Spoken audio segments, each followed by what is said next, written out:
quick update. We're gonna give you guys some really awesome tips in this video, so it might be a little longer than our other ones. Oh no, you're gonna have to watch a longer video maybe. Soul Sisters has garnered some interest to be something bigger than we originally planned. Yay! We're very excited. So in the meantime, we are creating a little series about who these characters might have been a few years earlier than we meet them in Soul Sisters. Like a prequel, if you will. High school, end of college, actually. Exactly. So we're very excited about that, and that's what, this all just sort of happened, so we were rolling with punches and moving on to working on this new project. What we're gonna do this week is lock down the characters, the scenarios, and the locations, which are all gonna be super simple.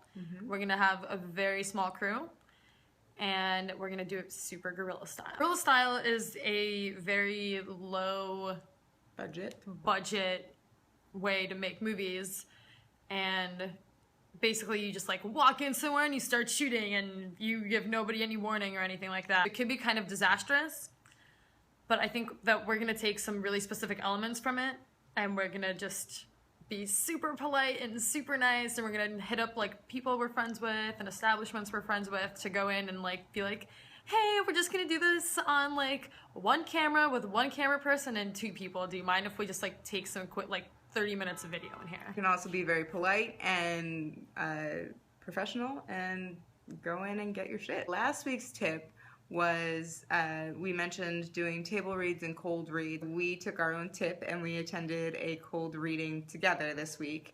And it was amazing. We had so much fun, and the script was incredible. My good friend Gabe Rodriguez wrote a really awesome feature film that he then decided to break up into a 6-part miniseries, and it's amazing. It's about Hollywood and making a film and what happens behind the scenes and all the drama that's part of making a big production possible. Gabe is a really good example of somebody that won't stop doing what he loves no matter what happens. We love you, Gabe! We love you, Gabe! We wanted to share something else with you too that we've been working on always, which is acting exercises. Find the subtext of a character and try and break it into one phrase, and then use that phrase before every beat that your character's dialogue. The scene that we're gonna do for you is from Bachelorette.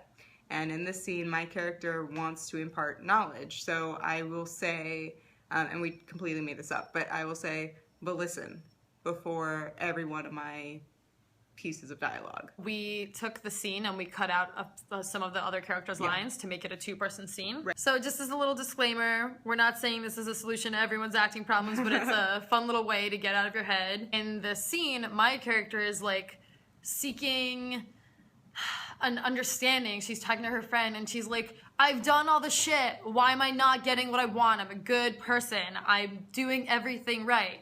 So I'm gonna say, but let me tell you. Because I'm almost pleading with her. I need somebody to tell me that I'm not fucking crazy. Again, we totally made up these lines because we were like, that's what I feel the character wants. That's what Chloe feels her character wants. And if we go back and do this again, we might change those phrases and just try something totally different. I could go bah before every line. She could. Why not? This exercise, we find, helps us tap into characters' mindset and explore different points of view.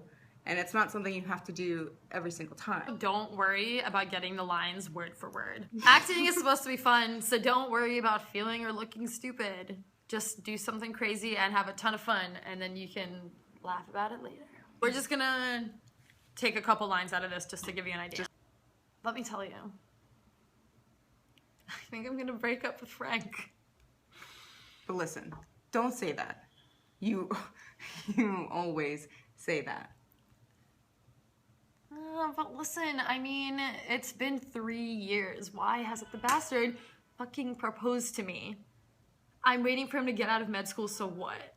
That wasn't even a full page of dialogue, but that just shows it could go any number of ways. It's just getting out of your head, saying this little phrase or whatever your phrase is beforehand in rehearsals just gets you out of your head, so you're not anticipating what you're gonna think and what you're gonna say, and it all of a sudden then becomes spontaneous. Let's do it without the but listens.